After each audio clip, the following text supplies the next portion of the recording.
श्री कृष्ण गोविंद हरे मुरारी, हे नाथ नारायण वासुदेवा, हे नाथ नारायण वासुदेवा, हे नाथ नारायण वासुदेवा।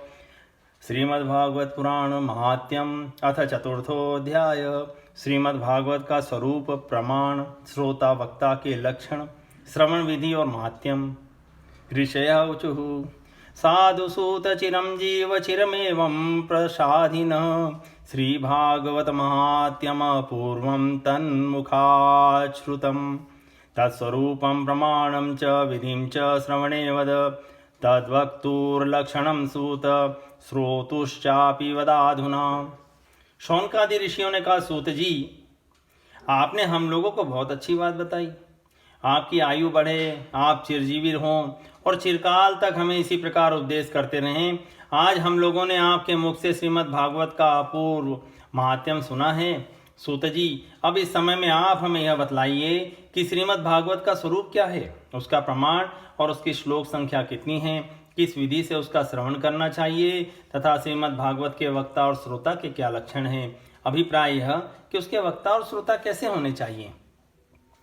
सूत उवाच श्रीमद्भागवतस्याथ श्रीमद्भगवतः सदा स्वरूपमेकमेवास्ति सच्चिदानन्दलक्षणं श्रीकृष्णासक्तभक्तानां तन्माधुर्यप्रकाशकं समुद्रं भवति यद्वाक्यं विद्धि भागवतं हि तत् ज्ञानविज्ञानभक्त्यङ्ग चतुष्टय परं वच मायामर्दनदक्षं च विद्धि भागवतं च तत् प्रमाणं तस्य को वेद ह्यनन्तस्याक्षरात्मनः ब्रह्मणे हरिणा तद्दिक् चतुश्लोक्या प्रदर्शिता। सूत जी कहते हैं, ऋषिगण, श्रीमद् भागवत और श्री भगवान का स्वरूप सदा एक ही है और वह है सच्चिदानंदमय। भगवान श्री कृष्ण में जिसकी लगन लगी है, उन भावुक भक्तों के हृदय में जो भगवान के माधुर्य भाव को अभिव्यक्त करने वाला, उनके दिव्य माधुर्य रस का आस्वादन कराने वाला सर्वोत्कृष्ट वचन है, उसे श्रीमद् भागवत समझो, जो वाक्य, ज्ञान, विज्ञान, भक्ति एवं इनके अंगभूत साधन चतुष्टय को प्रकाशित करने वाला है तथा जो माया का मर्दन करने में समर्थ है, उसे भी तुम श्रीमद् भागवत समझो। श्रीमद् भागवत अनंत अक्षर स्वरूप है। इसका नियत प्रमाण भला कौन जान सकता है। पूर्व काल में भगवान विष्णु ने ब्रह्मा जी के प्रति 4 श्लोकों में इसका दिग्दर्शन मात्र कराया था। तदानन्त्यावगाहेन स्वेप्सितावहन क्षमा त एव सन्ति भो विप्रा ब्रह्म विष्णु शिवादयः मितबुद्धयादिवृत्तीनां मनुष्याणां हिताय च परीक्षिच्छुक संवादो योऽसो व्यासेन कीर्तितः ग्रन्थोऽष्टादशसहस्रो योऽसो भागवताभिध कलिग्राहगृहीतानां स एव परमाश्रयः श्रोतारोऽथ निरूप्यन्ते श्रीमद्विष्णुकथाश्रया प्रवरावराश्चेति श्रोतारो द्विविधा मतः प्रवश्चातको हंसः शुको मीनादयस्तथा अवराव्रकभूरुण्ड वृषोष्ट्राध्या प्रकीर्तिता अखिलोपेक्षया यस्तु कृष्णशास्त्रश्रुतो व्रती स चातको यथाम्भोधमुक्ते पातसी चातकः हंसः स्यात् सारमादत्तेह श्रोता विविधाच्युतात् दुग्धे नैक्यगतातो याद यथा हंसो मलम्पयः शुकसुष्ठुमितं वक्ति व्यासं श्रोन्तश्च हर्षयन् सुपाठितः शुको यद्वच्छिक्षकं पार्श्वगानपि। विप्रगण, इस भागवत की अपार गहराई में डुबकी लगाकर इनमें से अपनी अभीष्ट वस्तु को प्राप्त करने में केवल ब्रह्मा, विष्णु और शिव आदि ही समर्थ हैं, दूसरे नहीं। परंतु जिनकी बुद्धि आदि वृत्तियां परिमित हैं, ऐसे मनुष्यों का हित साधन करने के लिए श्री व्यास जी ने परीक्षित और सुखदेव जी के संवाद के रूप में जिनका गान किया है, उसी का नाम श्रीमद् भागवत है। उस ग्रंथ की श्लोक संख्या 18,000 है। इस भवसागर में जो प्राणी कली रूपी ग्रह से ग्रस्त हो रहे हैं, उनके लिए श्रीमद् भागवत ही सर्वोत्तम सहारा है। अब भगवान श्री कृष्ण की कथा का आश्रय लेने वाले श्रोताओं का वर्णन करते हैं। श्रोता दो प्रकार के माने गए हैं, प्रवर उत्तम तथा अवर अधम। प्रवर श्रोताओं के चातक, हंस, शुक और मीन आदि कई भेद हैं। अवर के भी वृक, भुरुंड, वृष और उष्ट्र आदि अनेकों भेद बतलाए गए हैं। चातक कहते हैं पपीहे को। जैसे वह बादल से बरसते हुए जल में ही स्पृहा रखता है, दूसरे जल को छूता ही नहीं, उसी प्रकार जो श्रोता सब कुछ छोड़कर केवल श्री कृष्ण संबंधी शास्त्रों के श्रवण का व्रत ले लेता है, वह चातक कहा गया है। जैसे हंस दूध के साथ मिलकर एक हुए जल से निर्मल दूध ग्रहण कर लेता है और पानी को छोड़ देता है, उसी प्रकार जो श्रोता अनेकों शास्त्रों का श्रवण करके भी उसमें से सार भाग अलग करके ग्रहण करता है, उसे हंस कहते हैं। जिस प्रकार भलीभांति पढ़ाया हुआ तोता अपनी मधुर वाणी से शिक्षक को तथा पास आने वाले दूसरे लोगों को भी प्रसन्न करता है, उसी प्रकार जो श्रोता कथावाचक व्यास के मुंह से उपदेश सुनकर उसे सुंदर और परिमित वाणी में पुनः सुना देता और व्यास एवं अन्य श्रोताओं को अत्यंत आनंदित करता है, वह शुक कहलाता है। शब्दम नानिविशो जातु करोत्यास्वादयन् रसम श्रोता स्निग्धो भवेन्मीनो मीनक्षीरनिधो यथा तस्युदन रसिका श्रोत्रन् विरोक्त्यज्ञो व्रको हि सह वेणुस्वरन् स्वनरसासक्तान् व्रकेरण्ये मृगान् यथा भुरुण्ड शिक्षयेदन्या श्रुत्वा न स्वमाचरेत् यथा हिमवत शृङ्गे भुरुण्डाख्यो विहङ्गमः सर्वं श्रुतमुपादत्ते सारासारां दधीर्वृषः स्वादुर्द्राक्षां खलिं चापि निर्विशेषं यथा वृषः सौष्ट्रो मधुरं मुञ्चन विपरीते रमेतयः यथा निम्बं चरत्युष्ट्रो हित्वाम्रमपि तद्युतम् अन्येऽपि बहवो भेदा द्वयोर्भृगखरादयः विज्ञेयास्तदाचारेस्तत्प्रकृति संभवे।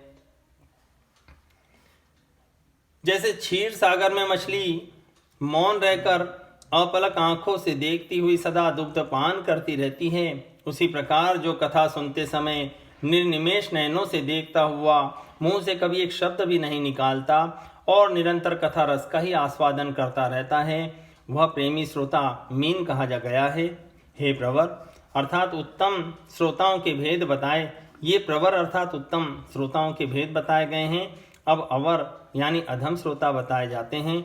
व्रक कहते हैं भेड़िए को।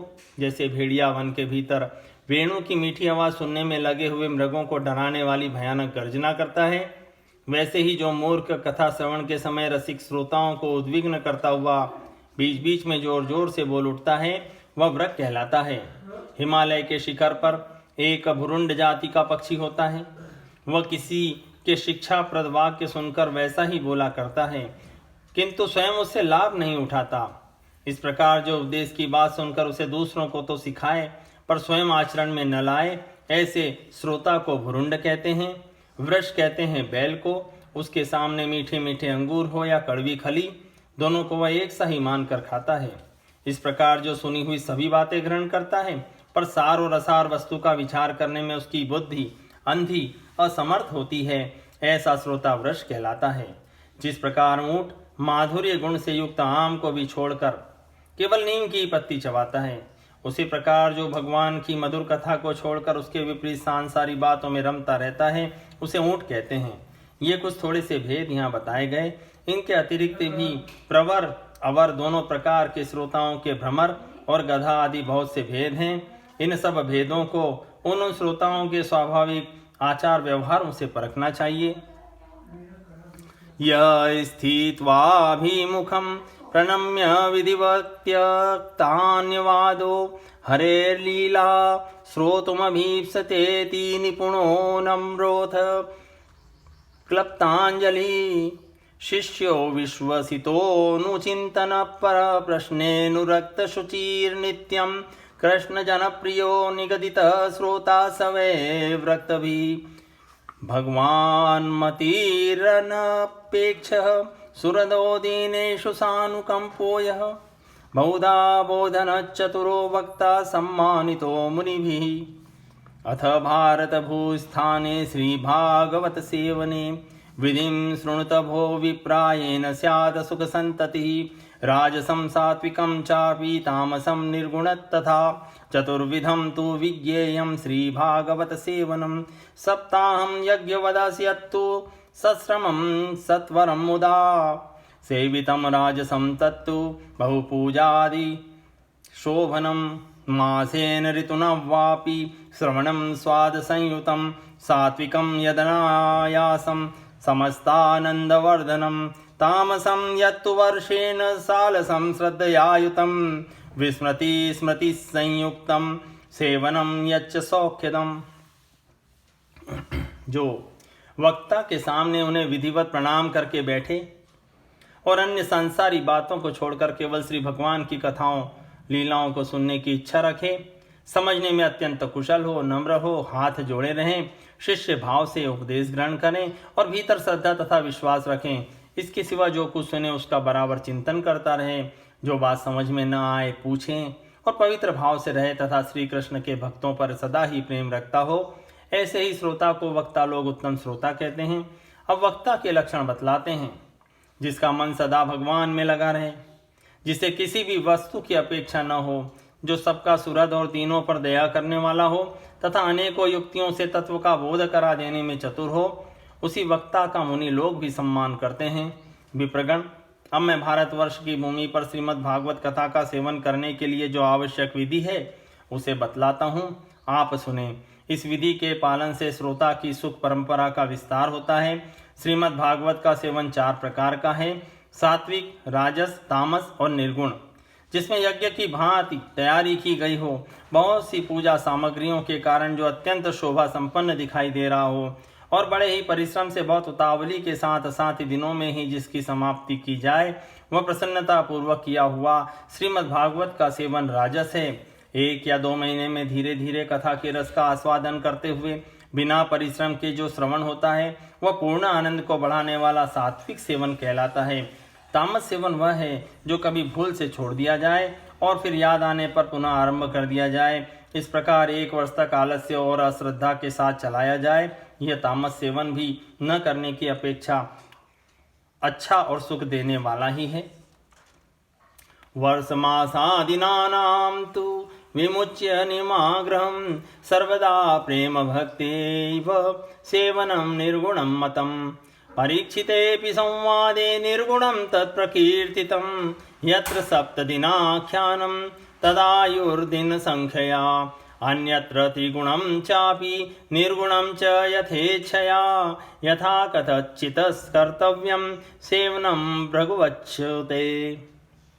ये कृष्णा विहारे कभजना स्वादलोलुपा मुक्तावपि निराकाङ्क्षास्तेषां भागवतं धनं येऽपि संसार संताप निर्विण्णा मोक्षकाङ्क्षिणः तेषां भवौषधं चेतत् कलो सेव्यं प्रयत्नतः ये चापि विषया रामा सांसारिकसुखस्पृहा तेषां तु कर्ममार्गेण या सिद्धि साधुना कलौ सामर्थ्यधनविज्ञानाभावादत्यन्तदुर्लभा तस्मात् तैरपि संसेव्या श्रीमद्भागवती कथा धनं पुत्रास्तथा दारान् वाहनादि यशोग्रहान् आशापत्न्यं च राज्यं च दध्याद् भागवती कथा इह लोके वरान् भुक्त्वा भोगान् वे मनसे पितान् श्री भागवत संगेन यात्यन्ते श्रीहरे पदम।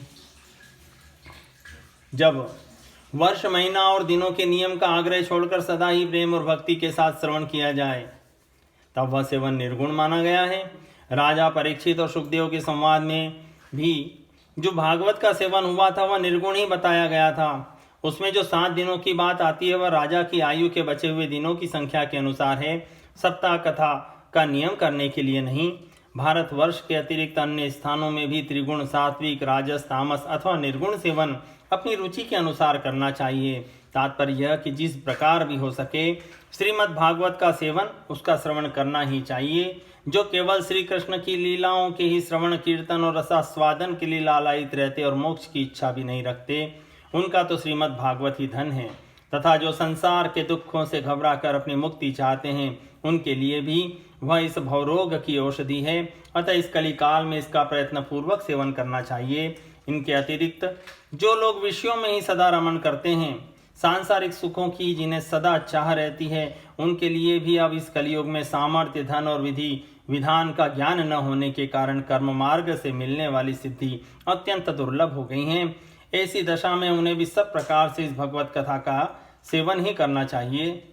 यह श्रीमद् भागवत कथा धन, पुत्र, स्त्री, हाथी, घोड़े आदि वाहन, यश, मकान और निष्कंटक राज्य भी दे सकती है। सकाम भाव से भागवत का सहारा लेने वाले मनुष्य इस संसार में मनोवांछित उत्तम भोगों को भोग कर अंत में श्रीमद् भागवत के ही संग से श्री हरि के परम धाम को प्राप्त हो जाते हैं। यत्र भागवती वार्ता ये च तत्श्रवणे रताः तेषां संसेवनं कुर्याद् देहन च धनेन च तदनुग्रहतोऽस्यापि श्रीभागवत सेवनं श्रीकृष्ण व्यतिरिक्तं यत्तत् सर्वं धन्य संगीतं कृष्णार्थीति धनार्थीति श्रोता वक्ता द्विधामतः यथा वक्ता तथा श्रोता तत्र सौख्यं विवर्धते उभयोर्वैपरीत्येतु रसाभासे फलच्यते किंतु कृष्णार्थिना सिद्धिर्विलम्बेनापि जायते धनार्थिनस्तु संसिद्धिर्विधि संपूर्णतावशात् कृष्णार्थितो गुणस्यापि प्रेमेव विधिरुत्तमम् आसमाप्ति सकामेन कर्तव्यो हि विधि स्वयं स्नातो नित्यक्रियां कृत्वा प्राश्यपादोदकं हरे पुस्तकं च गुरुं चैव पूजयित्वोपचारतः ब्रूयाद् वा शृणुयाद् वापि श्रीमद्भागवतं मुदा पयसा वा हविष्येण मौनम भोजनमाचरेत् ब्रह्मचर्यमद सुप्तिं क्रोध लोभादिवर्जनम। जिनके यहाँ श्रीमद् भागवत की कथा वार्ता होती है तथा जो लोग उस कथा के श्रवण में लगे रहते हैं, उनकी सेवा और सहायता अपने शरीर और धन से करनी चाहिए। उन्हीं के अनुग्रह से सहायता करने वाले पुरुष को भी भागवत सेवन का पुण्य प्राप्त होता है। कामना 2 वस्तुओं की होती है, श्री कृष्ण की और धन की। श्री कृष्ण के सिवा जो कुछ भी चाहा जाए वह सब धन के अंतर्गत है, उसकी धन संज्ञा है। श्रोता और वक्ता भी 2 प्रकार के माने गए हैं, एक श्री कृष्ण को चाहने वाले और दूसरे धन को। जैसा वक्ता वैसा ही श्रोता भी हो तो वहाँ कथा में रस मिलता है, अतः सुख की वृद्धि होती है। यदि दोनों विपरीत विचार के हों तो रसाभास हो जाता है, अतः फल की हानि होती है। किंतु जो श्री कृष्ण को चाहने वाले वक्ता और श्रोता हैं, उन्हें विलंब होने पर भी सिद्धि अवश्य मिलती है। पर धनार्थी को तो तभी सिद्धि मिलती है जब उनके अनुष्ठान का विधि विधान पूरा उतर जाए। श्री कृष्ण की चाह रखने वाला सर्वथा गुणहीन हो और उसकी विधि में कुछ कमी रह जाए तो भी यदि उसके हृदय में प्रेम है तो वही उसके लिए सर्वोत्तम विधि है। सकाम पुरुष को अपनी कथा की समाप्ति के दिन तक स्वयं सावधानी के साथ सभी विधियों का पालन करना चाहिए। भागवत कथा के श्रोता और वक्ता दोनों के ही पालन करने योग्य विधि यह है, प्रतिदिन प्रातःकाल स्नान करके अपना नित्य कर्म पूरा करें, फिर भगवान का चरणामृत पीकर पूजा के सामान से श्रीमद् भागवत की पुस्तक और गुरुदेव का पूजन करें। इसके पश्चात अत्यंत प्रसन्नता पूर्वक श्रीमद् भागवत की कथा स्वयं कहें अथवा सुनें। दूध या खीर का मौन भोजन करें, नित्य ब्रह्मचर्य का पालन और भूमि पर शयन करें, क्रोध और लोभ आदि को त्याग दें। कथान्ते कीर्तनम नित्यम समाप्तो जागरम चरेत ब्राह्मणान् भोजयित्वा तु दक्षिणाभि प्रतोषयेत गुरुवे वस्त्रभूषादि दत्त्वा गाम च समर्पयेत एवं कृते विधाने तु लभते वाञ्छितं फलम् दारागारसुतान् राज्यं धनादि च यदीप्सितं परं तु शोभते नात्र सकामत्वं विडम्बनं कृष्णप्राप्तिकरं शश्वत प्रेमानन्दफलप्रदं श्रीमद्भागवतं शास्त्रं कलोकीरेण भाषितम्। प्रतिदिन कथा के अंत में कीर्तन करें और कथा समाप्ति के दिन रात्रि में जागरण करें। समाप्ति होने पर ब्राह्मणों को भोजन कराकर उन्हें दक्षिणा से संतुष्ट करें। कथावाचक गुरु को वस्त्र आभूषण आदि देकर गौ भी अर्पण करें। इस प्रकार विधि विधान पूर्वक करने पर मनुष्य को स्त्री, घर, पुत्र, राज्य और धन आदि जो उसे अभिष्ट होता है वह सब मनोवांछित फल प्राप्त होता है। परंतु सकाम भाव बहुत बड़ी विडंबना है, वह श्रीमद् भागवत की कथा में शोभा नहीं देता। श्री सुखदेव जी के मुख से कहा हुआ यह श्रीमद् भागवत शास्त्र तो कलयुग में साक्षात श्री कृष्ण की प्राप्ति कराने वाला और नित्य प्रेमानंद रूप फल प्रदान करने वाला है। इति श्री स्कांदे महापुराणे काशीति शास्त्रयां संहितायां द्वितीय वैष्णव खंडे श्रीमद्भागवत महात्म्ये भागवत श्रोत्र वक्त्र लक्षण श्रवण विधि निरूपणम नाम चतुर्थोध्याय संपूर्णम समाप्तमिदं श्रीमद्भागवत महात्म्यं। हरि ओम तत्सत्।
श्री कृष्ण गोविंद हरे मुरारी, हे नाथ नारायण वासुदेवा।